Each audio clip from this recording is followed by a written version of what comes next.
Assalamualaikum warahmatullahi wabarakatuh. Baiklah, pada pertemuan sekarang kita akan membahas tentang bab selanjutnya, yaitu membahas tentang siklus dari sebuah kegiatan akuntansi. Dan pada pertemuan sekarang yang akan kita bahas adalah siklus dari pendapatan dan penagihan kas. Baiklah, apa saja yang akan kita bahas dari siklus pendapatan dan penagihan kas? Pertama, yaitu tentang aktivitas bisnis dari siklus pendapatan. Siklus pendapatan sendiri merupakan rangkaian aktivitas bisnis dan kegiatan pemrosesan informasi terkait yang terus berulang dengan menyediakan barang dan jasa kepada pelanggan dan menagih kas sebagai pembayaran dari penjualan-penjualan tersebut. Dalam ilmu akuntansi, secara umum, pendapatan dibagi menjadi dua, yaitu pendapatan operasional dan pendapatan non-operasional. Dalam siklus pendapatan ini, contoh yang digunakan adalah pendapatan operasional. Yang dimaksud dengan pendapatan operasional adalah pendapatan hasil usaha yang diperoleh dari aktivitas operasi utama atau bidang utama yang dijalankan sebuah perusahaan. Apa saja dari 4 aktivitas dasar bisnis yang dilakukan dalam siklus pendapatan? Yang pertama, kita akan melakukan aktivitas entry pesanan penjualan, kemudian kegiatan pengiriman, kemudian kegiatan yang ketiga penagihan dan piutang usaha, serta penerimaan kas.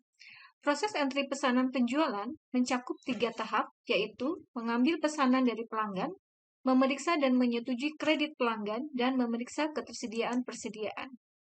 Aktivitas dasar kedua dalam siklus pendapatan adalah memenuhi pesanan pelanggan dan mengirimkan barang dagangan yang diinginkan tersebut.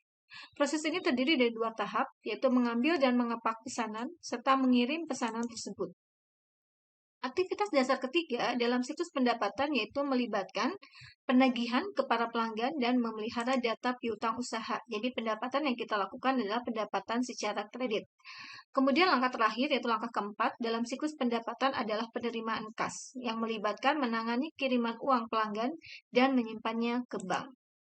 Tujuan utama siklus pendapatan adalah untuk menyediakan produk yang tepat di tempat dan waktu yang tepat dengan harga yang sesuai.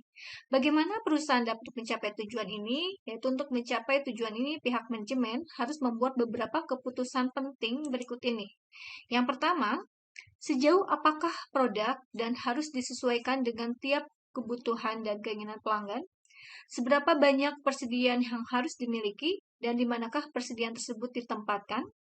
Kemudian, bagaimana seharusnya barang dagangan dikirim kepada para pelanggan? Haruskah perusahaan melakukan fungsi pengiriman sendiri atau menggunakan pihak ketiga yang mengkhususkan diri dalam pengiriman? Dalam hal ini melibatkan jasa pengiriman barang. Kemudian, haruskah kredit ditawarkan kepada para pelanggan? Berapa banyak kredit yang seharusnya diberikan ke tiap pelanggan? Apa syarat-syarat kredit yang harusnya diberikan? Dan bagaimana pembayaran pelanggan dapat diproses untuk memaksimalkan arus kas? Langkah ini termasuk semuanya yang terdapat di dalam aktivitas kegiatan customer order ya, atau dalam pelayanan pesanan customer.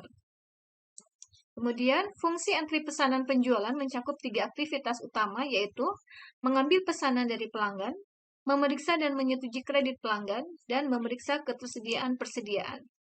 SIA harus menyediakan informasi operasional yang dibutuhkan untuk melakukan fungsi-fungsi berikut ini, yaitu merespon pertanyaan pelanggan mengenai saldo akun dan status pesanan, memutuskan apakah kredit pelanggan tertentu dapat ditambah atau tidak. Kemudian, dalam entry pesanan juga, aktivitas yang pertama, bagaimanapun data pesanan pelanggan diterima pada awalnya, merupakan hal yang penting bahwa semua data yang dibutuhkan untuk memproses pesanan tersebut dikumpulkan dan dicatat secara akurat. Oleh sebab itu, pemeriksaan edit berikut ini harus dilakukan untuk memastikan akurasi yang menyeluruh, yaitu pemeriksaan validitas dan uji kelengkapan, uji kewajaran, dan persetujuan kredit, ya, baik otorisasi secara umum maupun otorisasi secara khusus. Langkah berikutnya adalah menetapkan apakah tersedia cukup persediaan untuk memenuhi pesanan tersebut. Ya, dan di dalam sales order entry, di dalam entry pesanan penjualan juga terdiri dari pesanan penjualannya, slip pengepakan, dan kartu pengambilan barang. Dan ini merupakan dokumen ya, dokumen yang akan disajikan di dalam entry pesanan penjualan. Kebutuhan informasi dan prosedur di dalam pendapatan ini adalah menentukan ketersediaan persediaan, memutuskan jangka waktu kredit yang ditawarkan, menentukan harga pokok produk dan jasa, menetapkan kebijakan mengenai retur penjualan dan garansi, memilih metode untuk mengirim barang. Kemudian, di dalam aktivitas kedua yaitu pengiriman, di sini ada warehouse work atau pekerja gudang sendiri bertanggung jawab terhadap customer order, terhadap pesanan pelanggan, ya, yaitu dengan adanya pengecekan atas inventory atau ketersediaan dan keputusan penting dan kebutuhan informasi yaitu menentukan metode pengiriman baik secara in-house atau outsource. Dokumen yang dibutuhkan dan catatan staf prosedur dalam aktivitas pengiriman yaitu adanya kartu pengambilan print ya by the sales order entry. Jadi ada pengambilan print dari entry pesanan penjualan. Kemudian jumlah fisik dibandingkan dengan kuantitas pada kartu pengambilan dan slip pengepakan. Beberapa tempat pemeriksaan dibuat dan dokumen pengiriman dipersiapkan.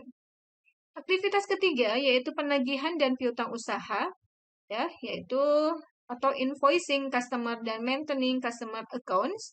Kebutuhan penting dan kebutuhan informasi yaitu adanya accurate billing, ya, dan penyediaan informasi akan diidentifikasi terhadap bagaimana jumlah barang, harga, ya, dan adanya special sales term, adanya syarat penjualannya sendiri. Kemudian di sini ada invoice sales ya customer yang merupakan jumlah pembayaran untuk where to send payment ketika dia akan melakukan pembayaran ya. Di sini ada credit memo ya, credit memo yang akan ditetapkan ya terhadap penagihan piutangnya sendiri. Kemudian jenis sistem penagihan adalah dalam sistem penagihan, faktur dipersiapkan setelah konfirmasi bahwa barang-barang dikirim. Dalam sistem penagihan, faktur dipersiapkan tetapi tidak dikirim dan sesegera pesanan disetujui. Persediaan piutang dagang dan file buku besar diperbaharui pada waktu ini. Metode pengurusan piutang dagang yaitu bisa menggunakan metode faktur terbuka ataupun metode pembayaran gabungan. Untuk memperoleh aliran penerimaan kas yang lebih seragam, banyak perusahaan menggunakan proses yang disebut penagihan berdaur.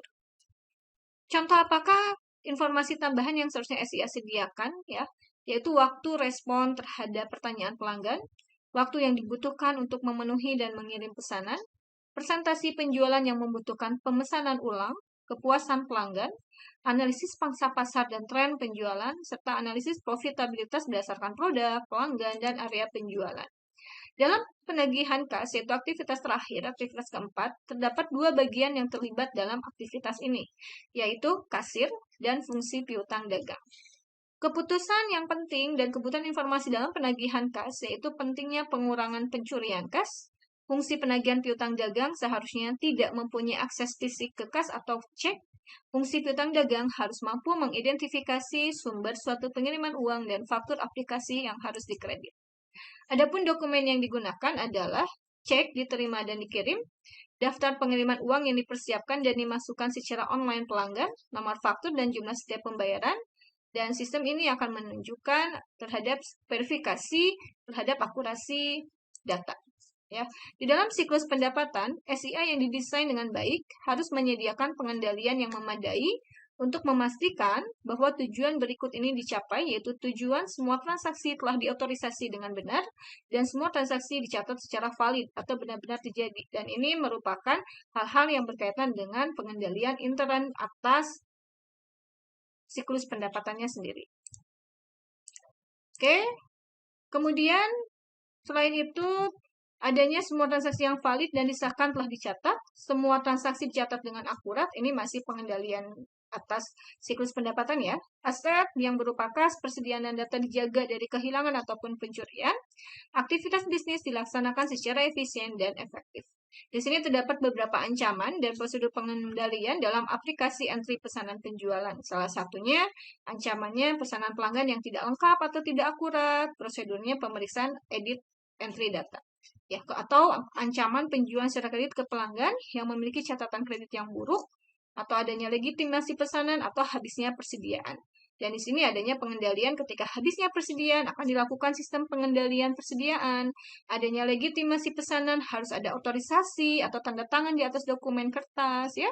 Kemudian penjualan secara kredit berarti harus ada persetujuan kredit oleh manajer. Jadi adanya sebuah otorisasi di sini. Kemudian di sini ancaman atas pengendalian pengiriman, salah satunya adanya kesalahan pengiriman, baik barang dagangan yang dikirimnya salah, atau jumlah serta alamat yang salah, ataupun adanya pencurian persediaan. Dan ini adanya pengendaliannya, ketika adanya kesalahan pengiriman, berarti kita harus melakukan rekonsiliasi pesanan penjualan, atau ketika adanya pencurian persediaan, kita harus membatasi akses fisik ke persediaan. Kemudian ancaman dari kegiatan piutang usaha dan penagihan, misalkan adanya kegagalan untuk menagih pelanggan, maka prosedurnya harus adanya pemisahan fungsi pengiriman dan penagihan. Adanya kesalahan dalam penagihan, adanya berarti pencegahannya atau pengendaliannya harus dilakukan pengendalian edit entry data daftar harga. Ataupun adanya kesalahan dalam memasukkan data ketika memperbarui piutang usaha. Berarti di sini harus adanya rekonsiliasi buku pembantu piutang dengan buku besar. Ya. Kemudian dalam penagihan kas, ancamannya adanya pencurian kas, ya, pengendaliannya adanya pemisahan tugas, minimalisasi penanganan kas, adanya kesepakatan logbook atau konfirmasi pengesahan dan penyimpanan semua penerimaan. Dan ini adanya masalah-masalah dalam pengendalian umum atas siklus pendapatannya sendiri, yaitu adanya kehilangan data, kinerja yang buruk, ya. Dan di sini juga dibahas tentang bagaimana sih model data dari siklus pendapatannya sendiri. Model data atau kebutuhan informasi dari siklus pendapatan dan penagihan kas didesain untuk mengumpulkan, memproses, dan menyimpan data kegiatan bisnis agar manajemen mendapatkan informasi untuk mendukung pengambilan keputusan. Data operasional dibutuhkan untuk mengawasi kinerja dan untuk melakukan tugas rutin berikut ini, yaitu merespon pertanyaan pelanggan mengenai saldo akun dan status pesanan, memutuskan apakah kredit pelanggan tertentu dapat ditambah atau tidak, menentukan ketersediaan atau memilih metode untuk mengirim barang. Dan di sini ada lagi tentang kebutuhan-kebutuhan informasi, ya. Jadi SDA juga harus menyediakan informasi yang dibutuhkan, yaitu adanya waktu respon terhadap pertanyaan pelanggan, waktu yang dibutuhkan, presentasi penjualan, dan yang lainnya. 4 kegiatan bisnis besar dalam siklus pendapatan ini yaitu pesanan, memenuhi pesanan, pengiriman, dan penagihan kas. Ya, di sini ada model data research, ya, model data RIE-nya, ya, di mana persediaan itu adanya pesanan persediaan, adanya inventory free order, dan adanya inventory receipt. Dan ada juga bagaimana kas itu pengendaliannya atas penagihan kas dan hadap kasir. Di sini ada gambaran umum siklus pendapatan dari pertama pemesanan barang, kemudian penerimaan barang, membayar barang, ya. Dan departemen yang terlibat di sini ada departemen penjualan, departemen produksi, ya, adanya customer, ya. Bagaimana customer itu memesan barang sampai dengan perusahaan itu melakukan pencatatan akuntansinya. Oke, silahkan dipahami dengan baik, ya. Contoh kasus skenario siklus pendapatannya juga. Dan di sini ada aktivitas dari siklus pendapatan, bagaimana dari departemen yang terlibat, ya, departemen penjualan, produksi, gudang, dan sistem komputerisasi serta bank. Di sini ada kegiatan-kegiatan yang dilakukannya, bagaimana memulai dari pemesanan barang sampai dengan barang itu akan disampaikan kepada pelanggan. Terima kasih, demikian pembahasan tentang siklus pendapatan. Apabila ada yang kurang dipahami, silakan untuk ditanyakan. Assalamualaikum warahmatullahi wabarakatuh.